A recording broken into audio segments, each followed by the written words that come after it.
এমনি এমনি ঘুমাবেন না। ঘুমানোর আগে বিসমিল্লাহ বলে লাইটটা অফ করবেন, বিছানাটা বিসমিল্লাহ বলে ঝাড়বেন, ঠিক আছে? ওয়াশরুম থেকে পারলে অজু করে আসবেন।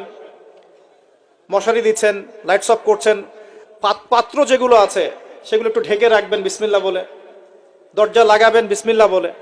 এরপর 3 বার পড়বেন সূরা ইখলাস একবার, সূরা ফালাক একবার, সূরা নাস একবার, পরে হাত একত্রিত করে ফু দিয়ে গা মাসাহ করবেন। এই কাজটা 3 বার করবেন।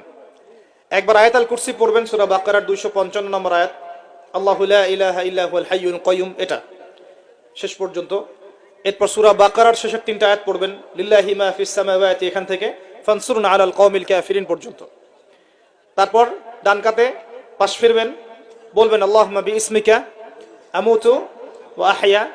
হাত নিবেন, হাতে গুনতে থাকবেন সুবহানাল্লাহ সুবহানাল্লাহ সুবহানাল্লাহ 33 বার, আলহামদুলিল্লাহ আলহামদুলিল্লাহ আলহামদুলিল্লাহ 33 বার, আল্লাহু আকবার আল্লাহু আকবার আল্লাহু আকবার 34 বার। ঘুমিয়ে যাবেন। এখন যদি আপনি 6 ঘন্টা ঘুমান, আপনি নবী সাল্লাল্লাহু আলাইহি ওয়াসাল্লামের সুন্নত অনুযায়ী ঘুমিয়েছেন, প্রত্যেক ঘন্টা ঘুমানোর জন্য আল্লাহ আপনাকে নেকি দিবে ইনশাআল্লাহ। এমনি ঘুমালে নেকি হতো না, রেস্ট নেওয়া হতো। আমি একজন ব্যক্তিত্বের কথা বলছি, যার প্রতিটা কাজ অনুসরণ করলে ইনশাআল্লাহ জানা অনুযায়ী আমলটা হয়ে যাবে, আল্লাহর কাছে আমরা মাকবুল হব ইনশাআল্লাহ, পারা যাবে ইনশাআল্লাহ। ঘুম থেকে উঠলেন, এমনি এমনি উঠে চলে যাবেন না। উঠেন, বসেন, বসে ঘুমের ভাব দূর করেন, দূর করে বলবেন আলহামদুলিল্লাহিল্লাযী আহইয়ানা বা'দা মা আমাতানা ওয়া ইলাইহিন নুশুর। এবার বাথরুমে যান। বাথরুমে গিয়েই বাথরুমে ঢুকে গান গাওয়া শুরু করবেন না। বাথরুমে ঢুকেই বাম পা দিয়ে ঢুকবেন, ঢোকার সময় বলবেন বিসমিল্লাহ আল্লাহুম্মা ইন্নী আউযু বিকা মিনাল খুবসি ওয়াল খাবাইস। বাথরুমে কিন্তু জিন শয়তান থাকে। বাথরুমে কি থাকে?